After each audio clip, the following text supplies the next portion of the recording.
Assalamualaikum everyone. So this is me Amina and मैं आपको कोई ऐसी चीज़ दिखाना चाहती हूँ जो अब तक किसी ने नहीं देखा होगा शायद।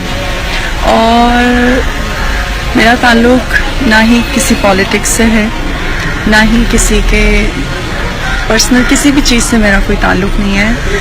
एक इंसान होने के नाते, एक इंसानियत के नाते मुझे देख के बहुत तकलीफ़ हो रही है।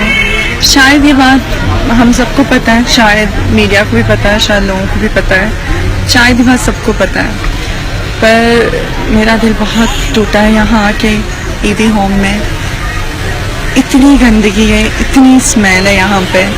ये सब तक तो ठीक था, कुत्ते से, जानवरों से बदतर यहाँ लोगों की हालत है, कुत्ते से भी बदतर। इवन हमारे यहाँ जब कोई जानवर आता है तो हम उसको खाना देते हैं, साफ करते हैं, उसका ख्याल रखते हैं।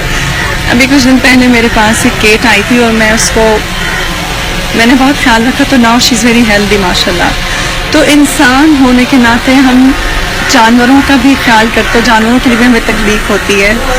और इस जगह में आके मुझे इतनी तकलीफ हो रही है, आई कांट टेल यू। मैं यहाँ पे पिक्चर्स खींचने नहीं आई गरीब बच्चों के साथ, मैं आई थी थोड़ा सा वक्त गुजारने, यहाँ देखने सब कुछ कैसा होता है। मैं एक आम से इंसान हूँ, बिल्कुल आप लोगों की तरह, लेकिन मेरा नज़रिया वो नहीं है वो जो इन लोगों का है, ये जो टीवी में दिखाते हैं, ये जो न्यूज़ में बताते हैं, ऐसा कुछ नहीं है। यहाँ पे इन लोगों के साथ बहुत बुरा ट्रीट करते हैं। अभी मुझे एक छोटे से बच्चे ने बताया है कि एक रूम है जो मैं आपको भी दिखाने वाली हूँ, इस रूम में कुछ बच्चे हैं, कुछ बूढ़े हैं, कुछ माजूर हैं, गंदी स्मेल आ रही है इस रूम से।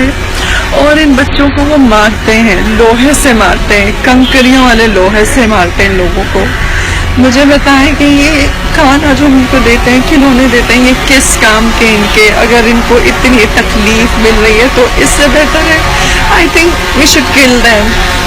एटलीस्ट इनका मर जाना इस लाइफ से बहुत बेहतर है। और ये जो हम सड़कों पे भिखारी देखते हैं, मेरे ख्याल से वो बहुत बेहतर है इन सब लोगों से। वो भिखारी बहुत अच्छी लाइफ गुजार रहे हैं, बहुत रिस्पेक्टेबल और बहुत हेल्दी लाइफ गुजार रहे हैं देन देम। बट ये बहुत पेनफुल है मेरे लिए ये सब देखना। यहाँ पे आते हैं लोग, आदम जी फाउंडेशन का, आदम जी लाइफ फाउंडेशन का ये इवेंट है, मैं बहुत शुक्रगुजार हूँ।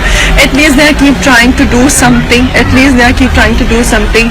आई don't know what was aim of EDISA, but the aim is my thoughts is, मैं जो चाहती हूँ वो ये दिखाना चाहती हूँ लोगों को अपने नज़रिए से, शायद मेरी वजह से कुछ चीज़ें चेंज हो सके। आई एम नॉट श्योर, मैं बहुत बड़ी बड़ी बातें कर रही हूँ इस वक्त, लेकिन मुझे बहुत तकलीफ हुई है। मैं अपनी पूरी लाइफ में मैंने किसी इंसान को इतनी गंदी हालतों में, इतनी गंदी हालत में कभी नहीं देखा जो मैं इस ईदी हाउस में देख रही हूँ। मैं लाहौर में इस वक्त मौजूद हूँ Adamjee foundation, Adamjee life foundation के इवेंट में। They invited me as a guest, बहुत रिस्पेक्ट के साथ इन्होंने मुझे इन्वाइट किया यहाँ पे। मैं आपको जो चीज़ दिखाना चाहती हूँ वो शायद आप लोगों को समझ ना आए, क्योंकि इस वक्त अपनी आंखों से देख रही हूँ, मैं फील कर रही हूँ, मैं स्मेल कर रही हूँ इस जगह को। बहुत गंदी जगह है, बहुत गंदे, इंसानों को कुत्ते जानवर की तरह रखा हुआ है यहाँ पे। Even I can't see them. ये देखें, ये भूखे प्यासे बैठे हैं। बेटा बात कर सकते हो, बात कर सकते हो? आपको मारते हैं? और मैं अंदर जाना चाहती हूँ, और मैं अंदर जाके आपको ये देखें, कुंडी लगाई हुई है। मारते हैं आप लोगों को? हाँ, बाहर आ जाओ, जाओ वहाँ बैठो। इस स्मेल में इस कमरे में इतनी स्मेल है, मैं यहाँ पे एक मिनट भी नहीं, एक सेकंड भी नहीं गुजार सकती, इतनी स्मेल है इस कमरे में। आप देखें, ये इंसान लग रहे हैं आपको? कौन सी बातें करते हैं ये ईदी home and all. Please don't support them. If you want to support, you have to come here and take a stand, make a video, look at their situation, look at their हालत, ये क्या कर रहे हैं यहाँ पे, किस तरह की लाइफ गुजार रहे हैं। प्लीज थोड़ा सा देखें इन लोगों को आके, मेरी रिक्वेस्ट है आप सब लोगों से। This is very painful, very painful. I can't make this.